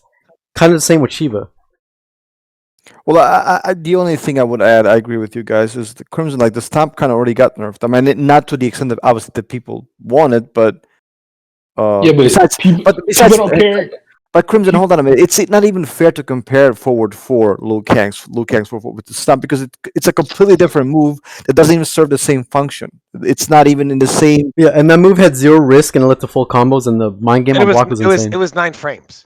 Yeah, but Yeah, it was insane. the point that I'm making is the vast majority of nerfs in this game, right? If you look at even Johnny Cage, as much as people complained about Johnny Cage, what they hated was that in outtake he could spam fireballs at a ridiculous rate, right? It wasn't like, oh my god, it's Johnny Cage, he's not allowed to be good. They just hated playing against that one thing over and over and over and over. And by the way, they is Cetrion players who want to zone everybody in. Yes. Like, So, I mean, but Ironically, ridiculous. Ironically, the biggest complainers of that were Cetrion, who used the logic of, we're supposed to be a zoner, Johnny Cage is out zoning us. But if you're a RoboCop player and you say, well, it's hard to zone because she can teleport, they say level up. But if they get stomped, it's got to go. There's just too much hypocrisy. At the end of the day, most of the players, they want to get stuff, they want you to have nothing. That's just the way it is. They'll preach one thing until they have to deal with something else, then it has to be nerfed. And they don't care how it gets nerfed, they just don't want it to be there. Honestly, yeah, but in terms And of they what Crimson's nerfed Shiva's saying, though, stomp, by the way, Rio. They That's nerfed right. Liu Yeah, Kang. no, they nerfed did, Liu but Kang's poop I by 2 think- frames. But the stomp I is think not what something Crimson you is saying is that NRS could nerf it but not ruin it. Like, for example, if they were to make the stomp like minus 60 on whiff, that way you can still do what you do with it, but if you whiff, you're going to die. Not enough. Or if they were to make it... they'll still No, complain. they will still complain, but at least the move will be more If- manageable than it if They'll than it is still now. riot just the same. They'll riot. Yeah, no, they will. if Shiva, I agree. If I agree, Shiva they could will. use it on reader reaction to punish people for throwing out stuff that's moderately slow and neutral, but if they see it coming or they make the read, then they can get out of it, no problems. What people Shiva's- hate is that they see And it yeah, coming that- for that- days that- and they that's Can can't we right, get stop out of it. fucking pretending that Tom, Shiva's hold this on. goddamn world-beating character? She's not about shit Shiva. without that move. She is shit without that move in the fireball stance. She is not this world-beater character with all these fucking options. You take those 2 things away, she's Truth and Light Raiden. She needs those 2 things to be moderate. The problem was NetherRealm, instead of being moderate on one end or the other, they toned down they made a huge change to the fireball stance. It was a huge part of her neutral, not just zoning, but in the neutral, the way it's used off forward 1 or forward 4-4. That was True. a major nerf. And they did the same type. See, the difference between Liu Kang and Shiva Stomp, they can do a 2-frame adjustment to Liu Kang's forward 4, and it's problem solved. They did a 2-frame adjustment to Shiva, but it did nothing because that wasn't the problem. The 2 moves don't share the same problem. Hence, Crim, they can't share the same solution.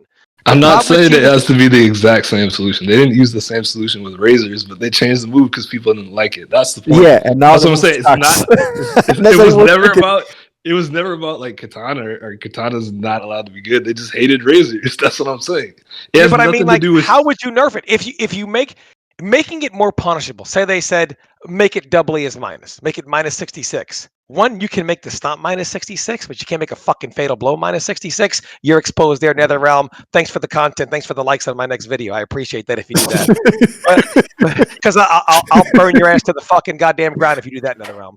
Yeah, you can make a stomp minus 66, but not fatal blows. Good job. But What if they made it 2 slots, like a lot of people are saying? make it 2 slots. If they make that 2 slots, then Cetrion's teleport has to be 2 slots. You can't. Yeah, you could do that too. Guys, That would be a better way to bounce her. with all due respect, everybody, I'm gonna just say, can we please move on? I mean, we have listed many solutions. NRS Yeah, will do I mean, what the they want. bottom line is there's Honestly, solution look, for here's- it. Yeah, I kind of want to close this. this whole Shiva thing with this. Go ahead. Is Shiva really strong to the point where do you guys think if they leave her like how she is, like it's gonna be to the point where tournaments are gonna become Shiva mirrors, where it's just gonna be if you don't play Shiva, you're not gonna have a chance to No, win. but the game is Because at a how point strong where is they she can't really? touch it. At the end of the day, the Shiva issue needs to stop being talked about because it's just one of those things where Tom, you can't because people are literally quitting the game because of Good, her. You let can't them just quit. ignore it. then it doesn't matter. Then you know what? The problem is Tom, are you gonna let the scene die? See, Rio. Then you have can to stop talk being, about Shiva. overly dramatic. Like with the No, scene no, gonna die. Like, dude. really? Dave always thinks I'm being dramatic, but I'm not joking when I say these Rio, things. it's one Like person it's winning serious. tournaments with that move. For God's sake, he won't. For now, Dave, but what's gonna happen in a month from now? What is There's she, 10 Cabal Shivas now? out there. Make an Cabal? She could be more broken than MK Kamal. We don't know. Now she's But here's the thing, though. Look, dude. Oh Here's my the thing. God. Here's the For thing. God's Look, sake, get off. Let's please, move on. there's Please. all right. Look, I want to move on, but I want to say this quick story. There's need to stop one talking, thing and that we need this to whole move on. situation, no, this whole like thing that we're in right now reminds me of. Have any of you guys ever followed the Smash Melee scene at all? Yes. All right, there was a character and player in that game. His name was Hungrybox, and he played Jigglypuff. And this was like over a year ago. I remember. He went on like a year straight or whatever. Just he got so good at the game, and he was beating everybody with Jigglypuff. And Jigglypuff at the highest level in that game was almost killing the game because she was so boring. It was like watching paint dry. He would just jump back air. People were like, "This is dumb. It's killing the game. Nobody wants to see Rio, they this." say that like, without the Shiva. game is dying. They say that without No, but Shiva. dude, but the whole thing is like it got to the point where people were like, the game is gonna die if we don't start banning Jigglypuff or do something. People were throwing crabs and food at him because of his place on how whack it was. It seems like we're kind of heading in that direction we're because not. Shiva's becoming that character. we're not. She's becoming a character that everybody hates, Nobody and not. people want something done because No, we're it's not, ruining and I the would game. like to move on. I'm tired of Move these on from Shiva rant. Shiva. Yeah, We gotta get off Shiva, man. Yeah, we gotta get off. We've been talking about it for 30 minutes, and Gotta everybody has get off been- Shiva. Thank you. Everybody's been talking for 30 minutes. I'm not even gonna finish my piece because it's just gonna loop. I don't want to loop. Let's get back. Let's back. All right. Well, in lighter news, I actually want to ask Kerbo some questions. Go ahead. So, Kerbo, do you agree with like all the because I went back and watched your matches and I was looking at the chat and it kind of boggled my mind at how like people were saying things. But do you agree with a lot of the players saying that Cabal needs to get nerfed? Like a lot of them are saying that his air dash move is broken. It needs to be nerfed because it makes him break the rules of the game. Sort of, it makes him like an air dash character. What's your whole opinion on that? Like, do you think Cabal is dumb because he has no false block apps? He has the air dash move. Do you think he honestly needs to get toned down? Shit, no. I don't think so. I don't. Who are these people? Who are these people who are saying? Dave, do you watch any tournament? Do you ever look at the chat? Do you ever listen to what people say about the game? Ever? I have honest question to you. No, seriously, like honest question to you. literally. Do you ever read what people say about the game? Anyway, Yes, we literally watched the last tournament together, and go watch the tournament Kerbo won a week ago. And look at the comments. So many of them were going like Cabal is such a BS character. He's so stupid. He's safe. There are people who think that Honda and Street Fighter should have a fireball. I don't care about those. No, people. I get that, but I want to ask Kerbo's opinion on this. I just want his opinion on this whole thing. Let's not like over dramatize it. Pretend like it's like a local some kind of. It was a lot of people in the chat saying that. It again. I don't know who are these people are. I think this is ridiculous. But yeah, go and comment on this fantasy. For real, I don't think so. I really don't think so, dude. Because it's just like Cabal's got big damage. So like every time I punish someone or I mess someone, like I whiff punish someone in neutral. Anytime I do something in neutral, like I hit hard. So it's like I'm always doing all these big combos, and I feel like people kind of underestimate like how you get those combos, because then like I get people that come in like my stream chats all the time. They're like, Kerbal, I don't know how to open anybody up with Cabal. What do I do? What do I do? So it's like, I don't know. I just feel like, I mean, I don't think there's anything wrong with them. I've played other Leap Cabals before and I've done fine. So it's like, I don't really see a problem. Like, people just kind of have to like get used to it. It's just another, I mean, it is really good. It's like probably Cabal's best variation. But like, I don't know. I don't think he needs any nerfing. I mean, I've dealt with it fine. It's just another layer of like neutral you got to learn. Do you think people are asking for nerfs too much? Do you think it's we're getting a little too carried away with take this, take that? I don't know, because like people do have really good in like they're like, some people are really good at like understanding what's broken and like what's not. Like people have pretty good understanding of that. So to a certain degree, I don't know, because I mean I see people say crazy stuff like nerf Cabal's damage and shit, but it's like he kind of needs it. It's like, why would you want to nerf that? Like, so some people say like some crazy things. Some people are like a little bit more intelligent than others as far as like explaining why things need nerf. So it's like, it just depends. I mean, you know, it just depends on like how good you are at like scouting it. Dude, Kerb, I want to give you props because you're like the only player who does fatalities and you keep the MK spirit alive. I love seeing that. When you do fatalities, and when I look at people complaining in the chat, I'm like, dude, does anybody in this chat play Mortal Kombat? Do they not like Mortal Kombat? I love that. Keep doing that, man. Keep doing that because that's awesome to watch. How about this question? Why are the only one who's winning with Cabal? Cause I mean, I don't know. I mean, I kind of, I don't know. I kind of have. I mean, I don't want to say it. I don't want to be mean. Say it. No, Tell the people they want to hear it. Come on, say it, Kerb. If you think people suck, then just say it. It's fine. Talk your stuff, Kurt. Let them know. I kind of think a lot of the people that play Cabal don't really. You know, to be honest with you, I feel like a lot of people just in general. I mean, I don't know. I feel like ever since that I've played MK9, I feel like there's so many people that miss out on so much of their characters. I mean, I just feel like a lot of people who main Cabal, they don't have, like, they don't try to crack down on every situation like how I do. And like I just feel like that, you know, I feel like that across the board with like all the Cabal mains. I mean, they're good. I mean, a lot of them are really good. They all have their own little unique style and like how they play the character. But I think what makes me a lot better than most of the Cabal players out there is I constantly work at maximizing like my difference, like maximizing like my options, like okay, like giving myself all these different options when I do all these different scenarios. Like I'm always kind of optimizing like my game plan.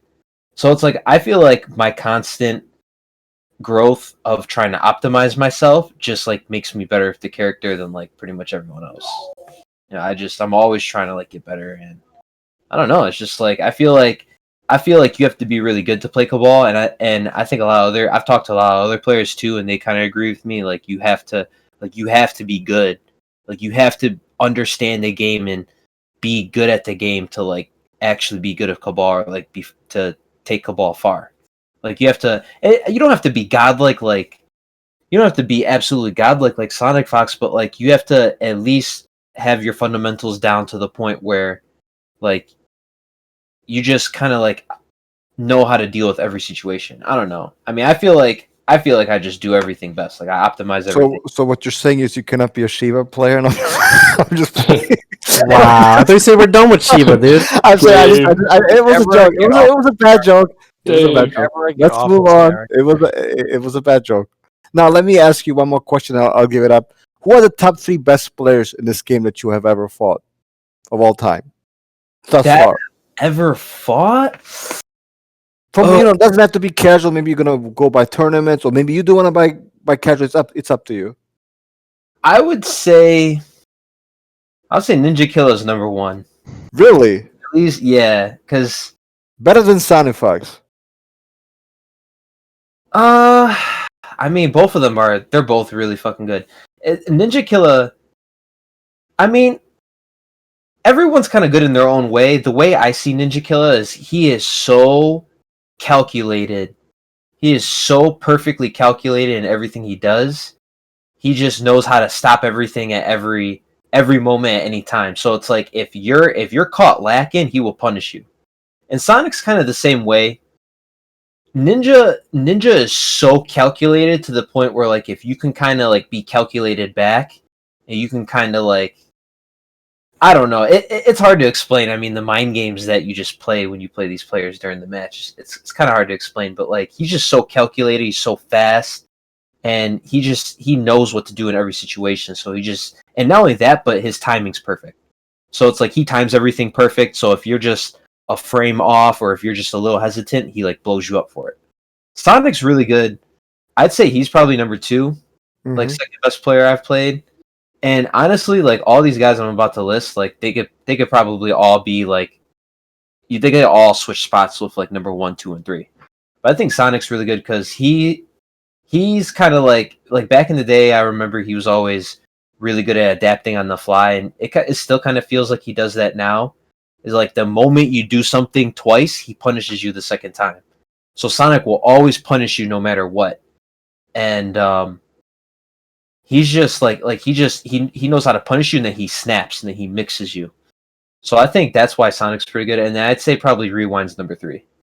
Because Rewind's got this play style where he'll sit and he'll be patient, and he'll just sit there, wait for you to do something, and the moment he like knows he could take his turn, he'll snap and he'll mix you. He'll mix you and he'll mix you. And he doesn't, and he's so confident in his mixes and like just sitting there and just playing his play style that's like kind of intimidating. You don't want to like do stuff, and then that's when he just starts to like, kick it up a notch, and he like really puts it on you. So it's like they're all kind of good for different reasons, but like I think those are by far like the 3 best players I played. All right. Let's do last set of questions for Kerbal before we wrap it up. Go ahead, guys. Give it your last set of questions for Kerbal, please. I'll go last. You want to go last? Okay, fair enough. Anybody else? Yeah. Tom, any questions for Kerbal?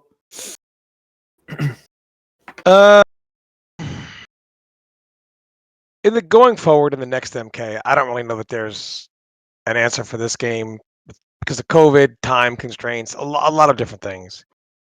But going forward, do you think the variation system just too difficult to do in a short amount of time, they should abandon it, or should they keep kind of working on this prototype idea until finally 30 years from now they get it right? I think they should abandon it. I remember when MKX came out, that was kind of one of my biggest gripes in the game, was the fact that the variation system was in there. And I didn't really care about I didn't really care about the creativity you could have in a character or counter picking or whatever, because before even MKX came out, I just thought okay, some characters might just have optimal variations you pick all the time. So you could just pick those all the time and you'll always do good. It's either that, or even if you do have variations that supposedly could counterpick other characters and their variations, sometimes you might still get a character that bodies you no matter what variation you play. So at certain points, it doesn't matter. So I honestly just feel like instead of worrying about variations, they should try to worry more about mechanics that kind of make the whole game balanced overall. Mechanics that every character can kind of play around with, that isn't really too much based on characters' frame data or characters specific movement speed. It's kind of mechanics. Maybe if they had a rhythm mechanic. I don't know if you guys ever did martial arts or anything, but if they had some sort of rhythm mechanic where based off timing, if you time your move too early in your rhythm, maybe your move might come out shorter, or if you time it perfectly in the rhythm, it comes out at the fastest possible speed and it gets the max distance it gets. Some shit like that. I think that they should try to focus on mechanics better, better mechanics, in my opinion. So pretty much more depth, right? That's kind of what you alluding to. Yeah, more depth in a sense that every character kind of has access to this type of mechanic and depth that isn't really gonna make one character better than the other. If you think about the flawless block mechanic, some characters up twos are just straight up better than other characters. So it kind of like makes the mechanic obsolete for certain characters. So it's like if they had mechanics that every characters can kind of play around with that was balanced, it'd kind of be creative. I feel like it'd be a lot more creative. Like imagine if everyone's up two worked like Cabal's or Johnny Cage. Like, oh, I could just use this up two at this moment. I could, you know what I mean? I could decide to do up two here. Where it's like some characters, like me for instance, I could up two Jackie's leap and Jackie's her shrapnel. So like for me, that's like it's easy to just like punish her for that every time. And then you got characters like Liu Kang who can't do that, so he has to like sit there and hold everything. Yeah, I remember. Yeah, I remember you just doing that over the weekend. So that was actually amazing. Yeah. Yeah, I've been asking for, you know, new depth, new mechanics since day one for all the NRS games. Like, we need more things, not less. But I think with their 2-year, like Tom was saying, with their 2-year marketing, with their 2-year business model for fighting games, I don't realistically it's never going to happen because they always have so much amount of time that they can invest into the game before they just before their business model demands that they move on to something else. I mean, I think that's just reality. But Zyphox, what is your question? Last question for Kerbo, if you have one, please. Well, don't really have anything else to really ask. All right, Crimson, please. Yeah, so Kerbal, I'm curious. It seems to me that right now, maybe more than any other time in this community's history, we have a big pool of players who are good. You know, we see guys like on Outworld TV, they're on Slayer Stream, they're playing in our 2v2 and stuff like that, and they're all good players. But there are a lot of people that are kind of looking to get to that next level to, say, breaking the top 8. And I'm wondering if there are some common things you see people may be missing or overlooking that you would suggest to them to be aware of in order to try to make it up to that next level. You know, I feel like if I feel like people's work ethics aren't as good as they'd either say or as good as I feel like they should be. And I feel like if you want to break top 8s and you want to make it to that next level, you need to kind of do like what I kind of mentioned earlier. Like I go back to my matches, I watch them. Every time I take damage, I look at something like, okay, how did I take damage? And I try to replay that instance like over and over and over again to figure out what was the mind game, what did they do, what can I do different. And if you really want to get just better in general, not even breaking top 8, if you want to get better, like let's say like I don't know, let's say you're a Cabal player and you struggle in the Sub-Zero matchup. You keep getting clipped by his back one, and you don't know why. Or you keep whiffing your poke and he hits you with a back 3. Then you have to go back and figure that shit out. Figure, okay, I'm whiffing my poke because he's at max distance of his move already. So instead of whiffing a poke out to try to catch him in kind of like a reaction of, oh, I'm scared, like I gotta try to take my turn back, you have to react with, oh, okay, I could back up at this point because there's no threat. So I could do this and this. Like little instances like that. You have to fix every little thing. Like there's so many little things in all your matches. If you just watch your match and look back, just really try to pay attention. You don't have to watch all your matches, but if you pay attention to some of them, you try to fix some of those things. And then let's say the next day you wake up in the morning, or let's say after work you get home, you know, go try to find someone that plays that character. Or if you can get a rematch with the same guy, rematch the same guy. Like, you know, try to work at understanding why you lost and get better at it. It's like, I feel like people don't do that. People don't do that enough. People don't watch their matches. And if they do watch their matches, they don't break down every little thing that could have happened. And then they don't put it in the practice mode. That's pretty much like what I do. It's like my 3-step process. All right, Rio. Last question, please, for Kerbo. Go ahead. Let Zyphox get in there. Yeah, Zyphox said he didn't have a question. Oh, okay. Rio, go ahead, please. Last question. yeah. This is the question for Crow, but I also want you guys to chime in too. So I kind of want to go around the room. Okay. And yeah, so right now, like the whole community, it's very negative, right? Like a lot of people don't like the game, and it's just been this way for a while with MK11. So I want to ask Kerbo, what if NRS shut down the MK11 servers for like 3 to 6 months, right?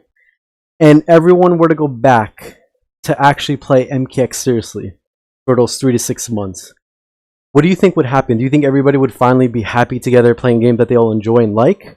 Or do you think people would maybe miss MK11?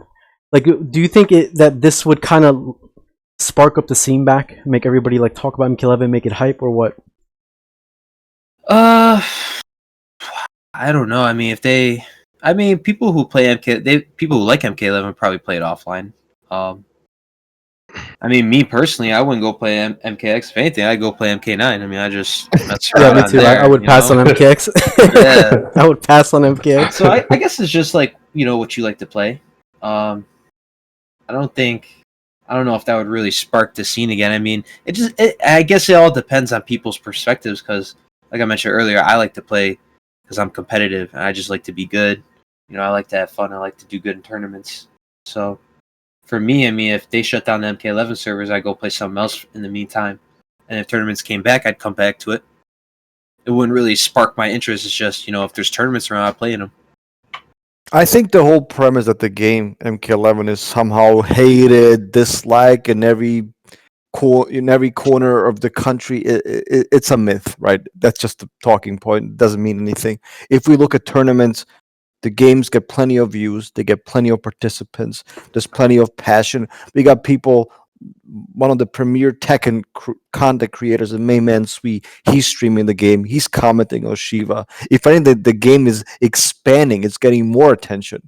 Even again, attention obviously doesn't necessarily mean it's getting positive attention, but it's getting, I would say, a reasonable amount of positive attention. And there will always be negativity. There's negativity in every fighting game community, with every game. So I'm not sure if I would necessarily phrase the question in that manner. I think the game is, for the most part, So you're saying the game isn't disliked, that people actually like it? everybody dislikes everything. You can make a YouTube video. I like kitties; they're super cute, and somebody would dislike it and say, call you bad names. Who cares? It's the internet. Everybody's gonna have a No, but negative I'm saying comment. that you feel that MK11 is actually well perceived. Like people actually like the game and enjoy it. It's actually the opposite, right? It's not that the game Well, is it depends disliked. who the person is that you ask.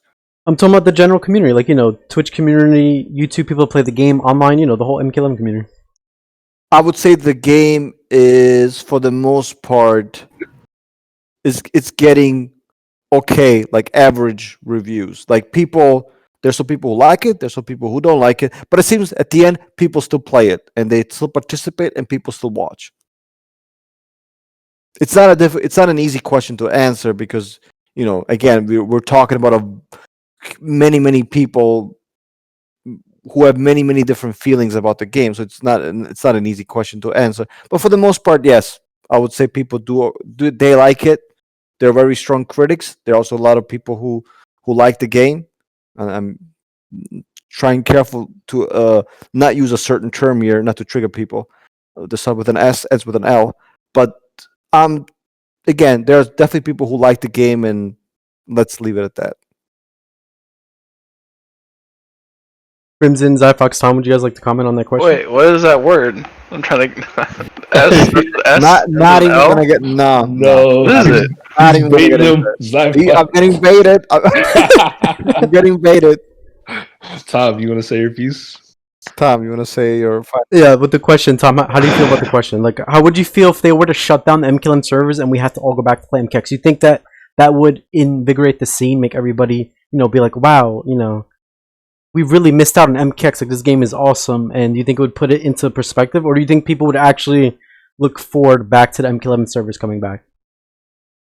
I think there are people who would much rather play a different game than MK11. I kind of think just right now, since everybody's on it, all their friends are on it, they're obviously going to play it. Some people don't really super enjoy it, but they enjoy playing it. People enjoy it for different reasons. Some enjoy the competition. Some find the game fun. Some maybe don't find it too fun, but they like playing with their friends. Their friends play it, so they like doing that. So there's all different types of enjoyment for the game. So I think people would still find a way to play it one way or another. If they really liked it. But I think it's kind of mixed. Some would go back to MKX. Some would play Injustice 2. Some would play MK9. If they shut the servers down, the real thing is this. What I think would happen is if they removed all tournaments and you're just playing the game because you love it, MK11 would be the least played out of all 3 Mortal Kombat games, which says a lot. There are some people who do like the game, and then there are people like me who would much rather go back and sink on the Titanic than play Mortal Kombat 11. We just feel, and I honest to God would much rather, I swear to God, I'd much rather do that and end my life happy than play MK11 another day. But it's just, I feel like if it were up to people to play for just the love of the game, MK11 would be the least played of all 3 titles. It doesn't mean that nobody would play it. And if offline came back, honestly, I think all 3 games would get played, including Mortal Kombat 11. I don't think it's a thing where you wouldn't catch anybody at MK11. But I think all 3 would be played, and some of the NRS games. I think it'd be more scattered across as opposed to a mass MK11 exodus. That would be kind of cool. They just like Crim wouldn't like it. Damn, it just goes to show you how many people don't like MK11 though. I think people would rage. I think they would absolutely rage. And the reason why is I think when you take the biggest offenders out of the game, right? Like the crazy Oki because of the run button, the ridiculous plus frame pressure, the constant 50-50s and stuff like that.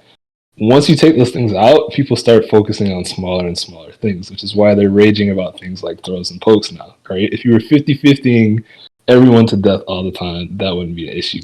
So I think that if people were forced to go back and look at MKX with new eyes and with the level of critique that we're putting on this game now, I think people would.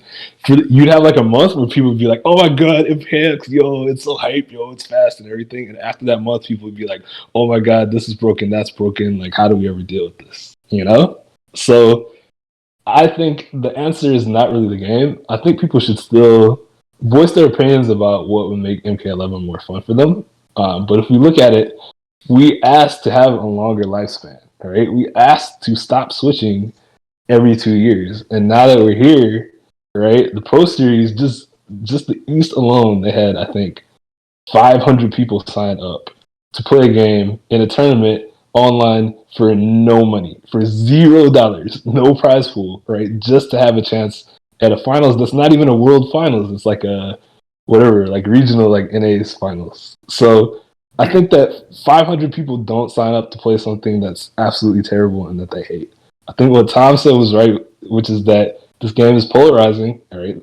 Some people don't like it, some people love it. It's somewhere in the middle. But let's remember, MKX was hella polarizing, right? Injustice was polarizing, right? True. Everyone was saying that game was dead after like a year, right? The numbers of people that are playing this game after 2 years, we were nowhere near that in Injustice 2. So I think a lot of these games are polarizing, and we're just going to have to realize that, right? People shouldn't stop trying to make the game what they want, but they should also admit that there's no game that 100% of people are happy with, and we need to learn to make the most of what we have and to support and build our community so that when we get to the next game, whatever it is, we're stronger overall than we are today.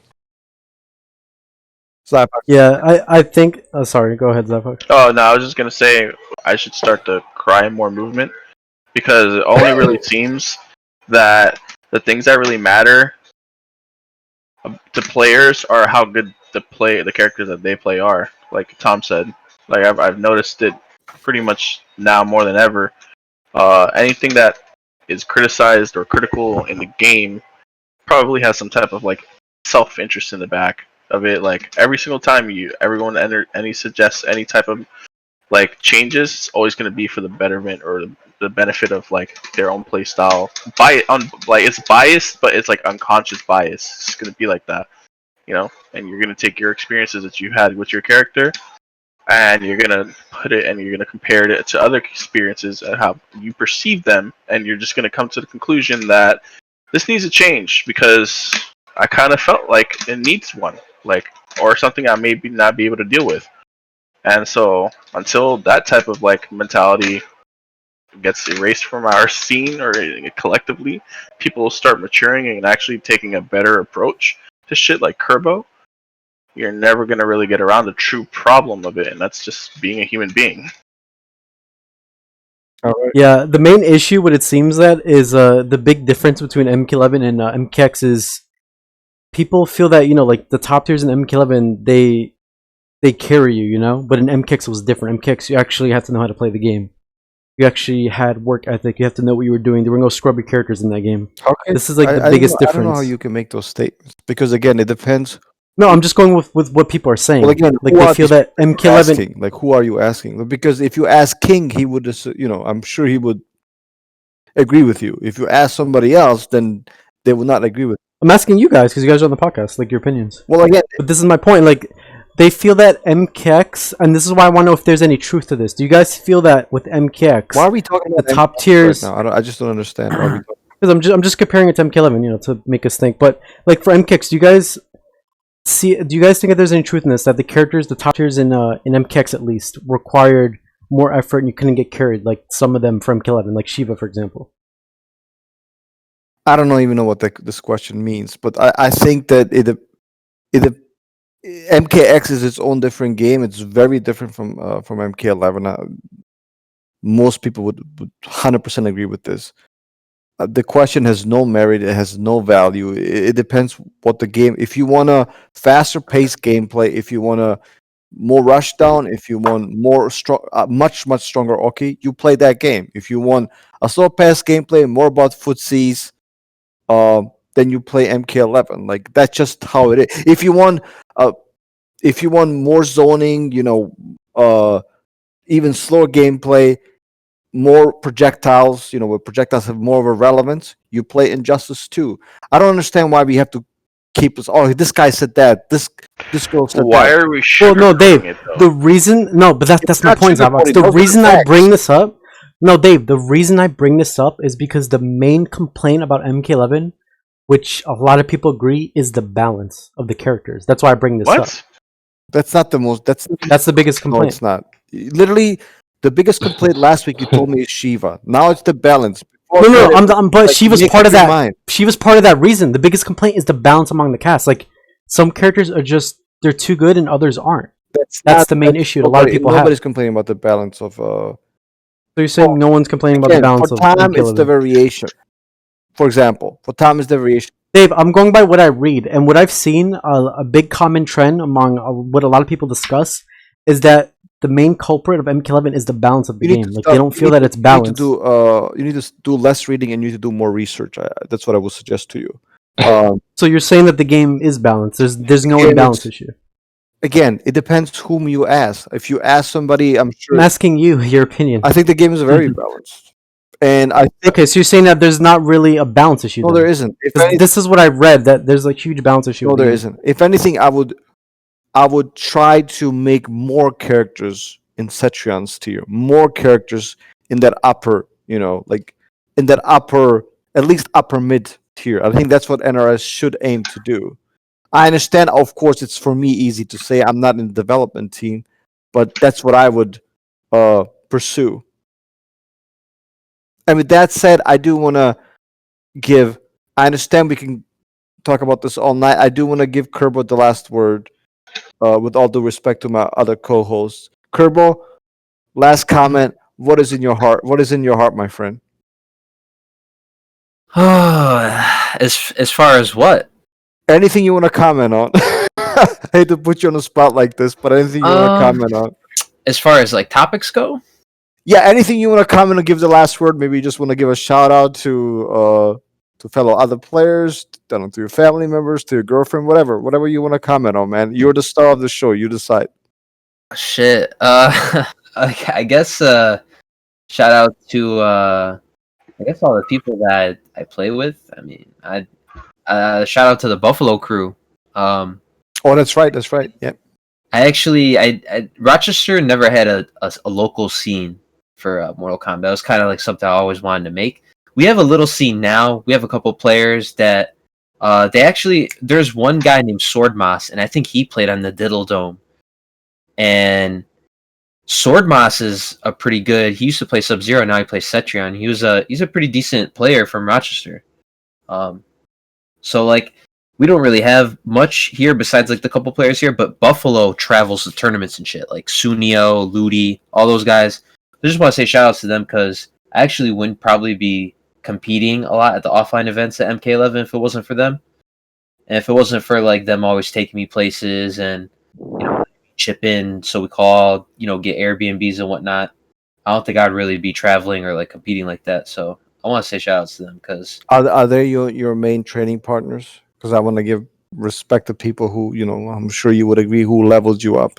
oh yeah. Matter of fact, Sunio, I always try to get a training. I always try to get a good sweaty set of Sunio every time I'm about to play a tournament because for some reason this dude all he does is zone. I'm sure you know.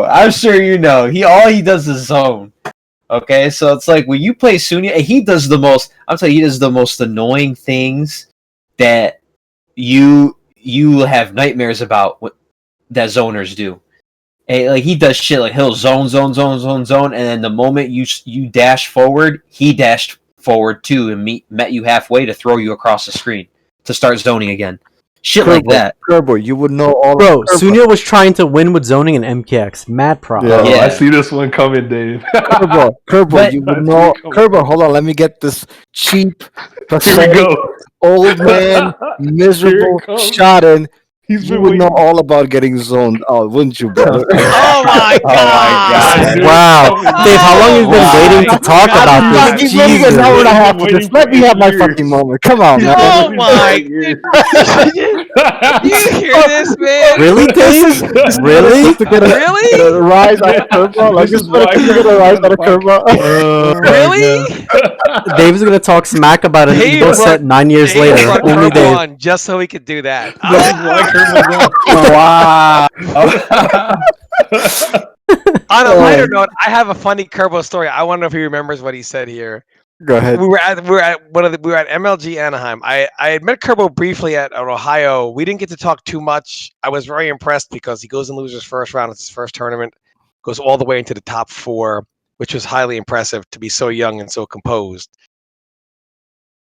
We're at the Yard House. We're all having some drinks. I'm sitting there with Compton, etc. And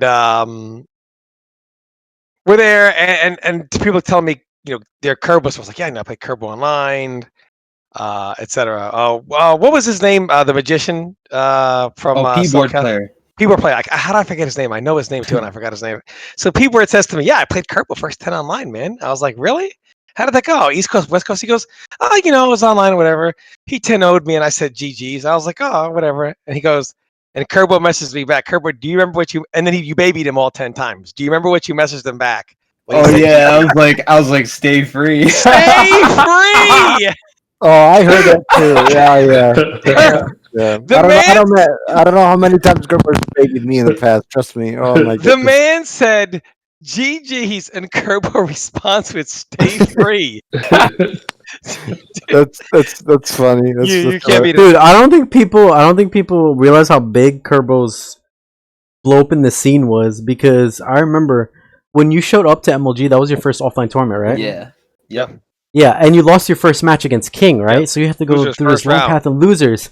And this was right after Evo, right? The MLG, and you went up against Perfect Legend. Oh You yeah. babied him. Oh. Nobody saw that coming. That was insane. I remember the whole venue exploding. Yeah. It was insane. Yeah. Yeah, In general- Kerbo back in the day was more of a, I guess, a controversial figure. He was the Why? guy maybe you wanted to hate. He was curb stomping. Yeah, he was people. like babying people, and people didn't like it. I know I didn't like it when I got babied. Like he was just, he was very controversial, and it added spice to the community for sure. Well, to give Yeah. to give context too, right? It's because we also were in two different worlds back then. Remember, it was like the offline players thought the online players were frauds. They were like, "Listen, you can talk all that trash online, but if you ever come to an offline major, I will body you." And so, for somebody to show up and have that kind of first showing sent like huge Yeah. shockwaves to the community. Yeah, and he was Oh, really good. man. And you look, I played many hotel sets and many a 25-0'd losses to Kerbo, and guy never went on Twitter, never did a blow up. He just wanted to play. And it's now that I'm pretty much done and I see you back at the top, man. I just wanted to say, man, I'm glad I was able to compete against you at some point, and you have really turned into a great player. You truly are a great Kerbo, and I'm very happy for you. Well, I think Thank you so much. I think on that note, I think that describes Kerbo perfectly. I think we're all very happy that he's probably one, if maybe like out of what 3 players who's still doing well after the MK9 era. So very happy that he's performing at an exceptional He's been level. playing at an exceptional level right now. Yeah. Absolutely.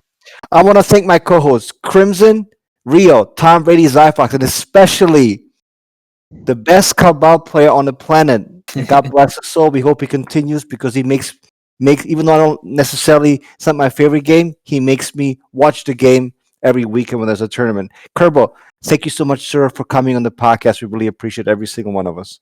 Oh, thank you, man. Thank you so much for having me, man. All right. On that note, guys, please comment. Plenty of stuff to comment on.